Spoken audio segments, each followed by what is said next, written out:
Coba deh bayangin ini. Selama puluhan tahun, kalau kita baca buku soal primata, gambarannya itu ya gitu-gitu aja. Iya kan? Selalu sama. Pejantan itu digambarin sebagai tokoh utamanya, kompetitif, punya hierarki yang jelas, pilar kelompok lah. Terus betinanya, ya mereka kayak figuran aja, katanya nggak peduli kekuasaan, terus interaksinya cuma pertengkaran sepele. Kedengarannya familiar banget ya. Familiar banget. Ini kan persis kayak stereotip gender manusia yang kita tempelin ke dunia hewan. Persis, seolah-olah para peneliti pria yang dulu mendominasi bidang itu lagi ngaca, bukan lagi ngamatin hewan. Tapi, di tahun 80-an, semua berubah. Nah, ini dia. Tiba-tiba makin banyak peneliti perempuan yang masuk ke lapangan. Terus juga ada ilmuwan dari budaya lain, terutama dari Jepang. Dan apa coba yang mereka temuin? Sesuatu yang beda total pastinya. Beda 180 derajat, mereka menemuin kalau betina-betina ini, wow, ternyata punya ikatan sosial seumur hidup yang kuat banget. Mereka bikin sistem matrilineal, jadi garis keturunan itu dari ibu. Dan agresi pejantan, ternyata perannya jauh lebih kecil dari yang digembar-gemborkan. Oke, tunggu. Mari kita bedah ini deh. Ini kan bukan masalah sepele ya, ini sains. Gimana bisa sains yang kita anggap objektif gitu? Salah kaprah separah ini dan selama itu? Itu pertanyaan kuncinya. Dari sumber-sumber kita, kayaknya ada 3 biang keladinya. Pertama, metodenya. Penelitian awal itu seringnya jangka pendek dan di lab, bukan di alam liar bertahun-tahun. Betul, konteksnya hilang. Kedua, bias budaya. Ternyata primatolog Jepang udah dari dulu laporin hal yang beda, tapi kayaknya kurang didengerin gitu di panggung dunia. Dan yang paling penting, ya siapa penelitinya? Nah, itu dia. Perspektifnya langsung jungkir balik begitu perempuan yang megang teropong. Tepat sekali, dan pelajaran terbesarnya di sini, yang jadi inti obrolan kita kali ini adalah nggak ada yang namanya pandangan dari mana saja. A view from nowhere. Itu nggak ada. Cara kita ngelihat dunia itu selalu parsial. Selalu dari sudut tertentu dan ya sangat dibentuk oleh siapa diri kita. Dan inilah misi kita sekarang. Berdasarkan materi-materi dari pemikir hebat kayak Patricia Hill Collins, Gillian Rose, kita mau coba ngertiin. Ngertiin gimana posisi kita di dunia, latar belakang kita, pengalaman kita, bisa ngebentuk apa yang kita anggap sebagai kebenaran. Betul, kita bakal kupas konsep-konsep kayak epistemologi, standpoint theory, refleksivitas. Kedengarannya berat, tapi kita janji bakal bikin obrolan ini seru. Siap? Kita mulai dari dasarnya dulu. Oke, kita mulai dari satu kata kunci. Epistemologi. Dengar katanya mungkin bikin pusing, tapi idenya sebetulnya simpel kok. Gimana tuh? Epistemologi itu teori tentang pengetahuan. Jadi pertanyaannya bukan cuma apa yang kita tahu, tapi bagaimana kita bisa tahu dan mengapa kita percaya itu benar. Oh, oke. Dan lebih dalam lagi, epistemologi ini ngebongkar gimana relasi kuasa di masyarakat itu ikut nentuin pengetahuan siapa yang dianggap valid dan pengetahuan siapa yang dianggap ya omong kosong. Nah, Patricia Hill Collins di salah satu tulisan Anda ngasih contoh yang, wow, kuat banget soal ini. Cerita keturunan Sally Hemings. Ah, iya. Itu contoh yang sempurna. Mungkin ada yang belum tahu, Sally Hemings ini perempuan kulit hitam yang diperbudak oleh Thomas Jefferson, salah satu bapak pendiri Amerika. Selama hampir 2 abad, keturunannya ini turun-temurun ngejaga satu pengetahuan di keluarga mereka. Pengetahuan bahwa Jefferson adalah ayah dari anak-anak nenek moyang mereka. Betul. Itu kebenaran versi mereka. Diwariskan dari mulut ke mulut. Tapi di mata dunia luar, para sejarawan yang waktu itu didominasi pria kulit putih, klaim itu dianggap apa? Dianggap gosip, cerita nggak berdasar, pengetahuan lisan dari komunitas kulit hitam itu nggak ada bobotnya sama sekali di hadapan catatan sejarah resmi. Sampai akhir abad ke-20, tes DNA membuktikan kalau klaim keluarga Heming selama ini benar. Wow. Ini contoh nyata banget ya gimana kuasa itu bisa nentuin pengetahuan siapa yang dapat stempel sahih. Dan itu membawa kita langsung ke ide intinya. Ide bahwa dari mana kita melihat, itu nentuin apa yang kita lihat. Di dunia akademis, ini ada namanya kan? Betul, namanya standpoint theory atau teori sudut pandang. Sederhananya gini, teori ini bilang kalau pengetahuan kita itu selalu terletak. Situated. Situated. Maksudnya ya? Pengetahuan itu nggak ngawang-ngawang di udara netral dan objektif gitu, nggak. Pengetahuan itu tumbuh dari tanah tempat kita napak. Dari pengalaman kita sebagai perempuan, sebagai laki-laki, dari ras kita, kelas sosial kita. Oke. Jadi apa yang kita tahu itu tergantung banget sama lokasi sosial kita di dunia. Tepat. Ini langsung bikin saya mikir, kalau gitu, siapa dong yang selama ini jadi pemilik lokasi dengan pemandangan paling bagus? Siapa yang pegang kendali atas kebenaran universal? Nah, disinilah argumen Patricia Hill Collins jadi tajam banget. Dia bilang pengetahuan itu nggak pernah netral. Ada yang namanya struktur pengetahuan dominan. Struktur pengetahuan dominan. Secara historis di dunia barat, yang pegang kendali institusi yang memvalidasi pengetahuan, universitas, jurnal ilmiah, penerbit, itu ya kelompok itu lagi. Pria kulit putih, heteroseksual, kelas atas. Betul. Akibatnya, ya cara pandang dan kepentingan mereka lah yang dianggap sebagai standar, sebagai objektivitas itu sendiri. Jadi kayak ada proses penyaringan ya? Collins jelasin ada 2 saringan politis dalam proses ini. Pertama, klaim pengetahuan itu harus dinilai sama sekelompok ahli. Dan para ahli ini ya tentu bawa sudut pandang mereka sendiri. Dan karena secara historis mereka dari kelompok dominan tadi, ya mereka cenderung ngelolosin pengetahuan yang familiar buat mereka. Itu saringan pertama. Saringan kedua lebih halus lagi. Komunitas ahli ini juga harus jaga kredibilitas mereka di mata publik. Maksudnya? Artinya, mereka nggak bisa tiba-tiba ngeluarin klaim yang terlalu radikal atau aneh menurut kepercayaan umum. Misalnya, kepercayaan kalau perempuan kulit hitam itu inferior. Kalau mereka nentang itu keras-keras, mereka sendiri yang bisa dianggap aneh dan kehilangan status ahlinya. Jadi kayak ada rem otomatisnya gitu ya, buat ngejaga biar semuanya tetap di jalur utama. Benar. Akibatnya, sistem ini secara aktif membungkam suara-suara lain. Collins menyebutnya subjugated knowledge, pengetahuan yang ditundukkan. Contohnya kayak pemikiran feminis kulit hitam itu ya. Dan sistem dominan ini ternyata berdiri di atas fondasi filosofis yang spesifik, namanya positivisme. Tepat. Nah, di sini ceritanya jadi makin menarik. Positivisme ini kan, gampangnya metode ilmiah yang kita pelajari di sekolah kan, tujuannya bikin deskripsi dunia yang seobjektif mungkin. Betul. Caranya si peneliti harus jadi pengamat yang netral, yang terpisah. Kayak wasit nonton dari atas drone, nggak mihak siapa-siapa. Dan yang paling penting, harus nyingkirin semua emosi, nilai pribadi, kepentingan politik. Iya, dalam model ini ada pemisahan kaku. Peneliti itu subjek aktif, yang diteliti, manusia, hewan, jadi objek pasif. Dan kebenaran itu ditemuin lewat, ya adu argumen, debat.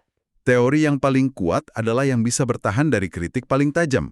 Siapa yang argumennya paling tahan banting, dia menang. Wah, tunggu dulu. Jadi peneliti itu harus jadi robot tanpa emosi gitu? Kurang lebih begitu gagasannya. Itu kan mustahil. Dan aneh banget nggak sih? Collins nunjukin betapa bermasalahnya pendekatan ini. Apalagi kalau kamu dari kelompok yang selama ini jadi objek penelitian. Iya, coba bayangin, kamu cendekiawan perempuan kulit hitam, ikut aturan main positivisme, berarti kamu disuruh ngobjektifikasi diri kamu dan komunitasmu sendiri. Kamu disuruh ngabaikan pengalaman emosionalmu, padahal mungkin disitulah wawasan terpentingmu ada.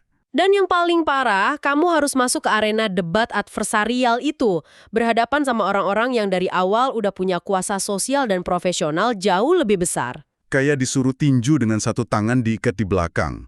Aturan mainnya udah ngerugiin dari awal. Oke, kalau model positivisme ini bermasalah, lalu alternatifnya apa dong? Apa Collins nawarin jalan keluar? Tentu. Dan ini bagian yang paling kerennya. Collins nggak cuma ngebongkar masalah, tapi juga ngebangun alternatif. Epistemologi feminis kulit hitam. Penting buat dicatat. Ini bukan soal ngeklaim pengetahuan kami lebih benar dari kalian. Bukan ganti satu dominasi dengan yang lain. Tapi, ini soal. Dan ini salah satu cara yang valid, yang lahir dari pengalaman kolektif perempuan kulit hitam. Dan cara mengetahui yang beda ini punya pilar-pilarnya sendiri kan? Collins ngejelasin ada 4. Betul. Ada 4 pilar utama. Pertama, pengalaman hidup sebagai kriteria makna. Jadi pengalaman personal dan kolektif itu bukan cuma anekdot, itu data. Itu sumber pengetahuan yang sah. Jadi orang yang benar-benar ngalamin rasisme misalnya, dianggap punya keahlian yang nggak bisa didapat cuma dari baca buku. Tepat sekali. Siapa yang berbicara itu jadi penting banget.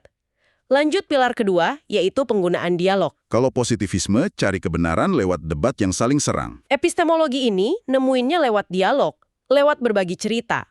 Tujuannya bukan buat menang, tapi buat mencapai pemahaman bersama.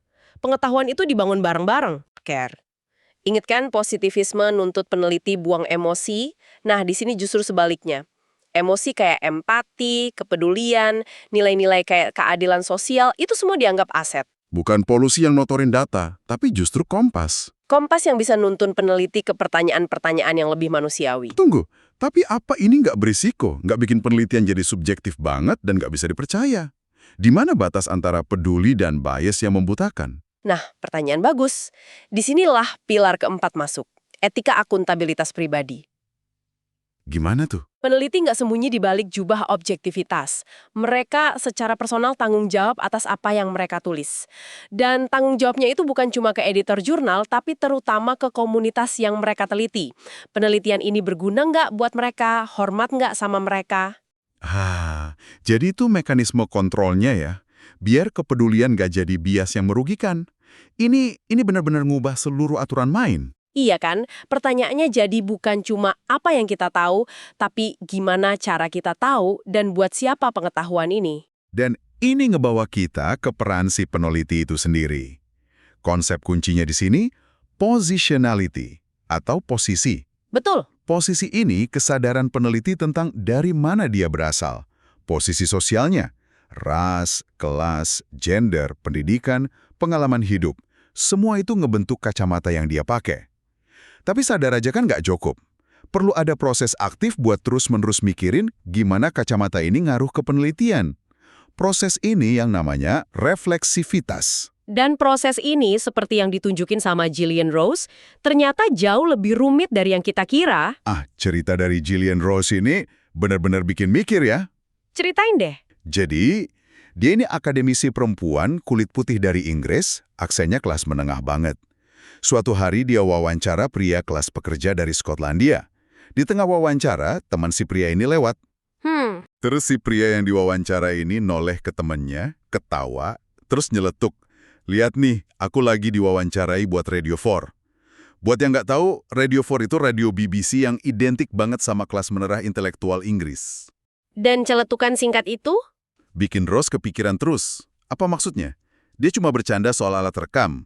Atau itu komentar sini soal aksen Rose yang Radio 4 banget. Dia suka Radio 4 atau justru benci?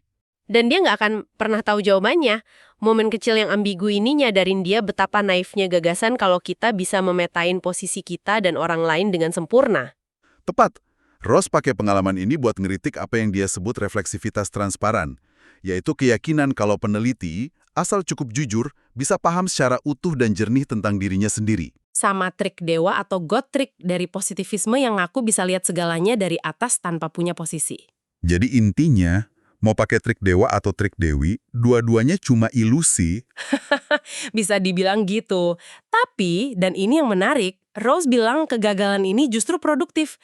Kegagalan ini maksa kita buat mikir kalau hubungan peneliti dan yang diteliti itu jauh lebih dinamis, saling membentuk. Ini ngebawa kita ke gagasan yang lebih radikal lagi. Bahwa penelitian itu bukan cuma mencerminkan realitas. Tapi penelitian itu sendiri adalah proses yang membentuk realitas. Benar. Salah satu tulisan Anda mengutip Linda McDowell yang bilang, meneliti gender itu adalah melakukan gender, doing gender. Maksudnya, dalam interaksi wawancara itu, si peneliti dan narasumber sama-sama lagi memainkan dan negosiasiin identitas gender mereka saat itu juga. Betul. Proses wawancara itu sendiri ikut menciptakan kenyataan baru. Ini sebuah pengakuan kerendahan hati sih, bahwa otoritas peneliti itu nggak mutlak. Makna dari sebuah penelitian nggak sepenuhnya dalam kendali si peneliti. Makna itu juga ikut dibentuk sama narasumbernya, penerjemahnya, mahasiswa yang baca, bahkan oleh Anda yang dengerin ini sekarang. Masing-masing orang bakal ngambil makna yang beda. Seperti kata Gibson Graham, kita semua ini ansambel unik dari subjektivitas yang kontradiktif dan berubah-ubah. Campuran dari berbagai sisi diri yang kadang bertentangan dan terus bergerak. Jadi, apa artinya semua ini? Setelah kita bongkar semua kerumitan ini, kesimpulannya apa? Jelas, tujuannya bukan buat mencapai pandangan dari mana saja yang objektif sempurna.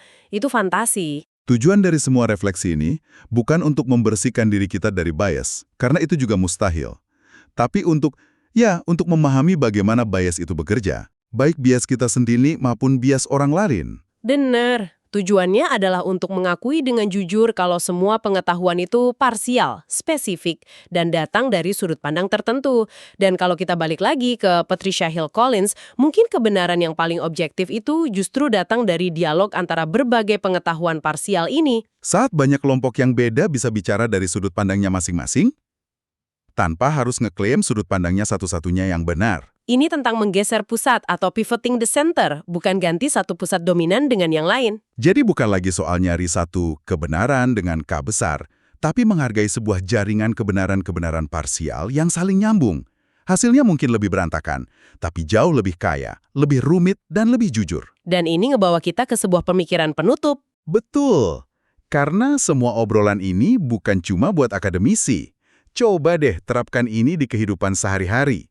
Besok, pas Anda baca berita, atau lihat postingan di media sosial, atau bahkan pas ngobrol santai sama teman, coba berhenti sejenak. Tanya ke diri sendiri. Orang yang ngomong ini posisinya di mana? Sudut pandang parsial apa yang dia bawa? Dan gimana itu ngebentuk fakta yang dia sampaikan? Dan yang mungkin lebih penting lagi, gimana posisi Anda sendiri, latar belakang Anda, pengalaman Anda, ngebentuk cara Anda dengerin dan memahami apa yang dia katakan?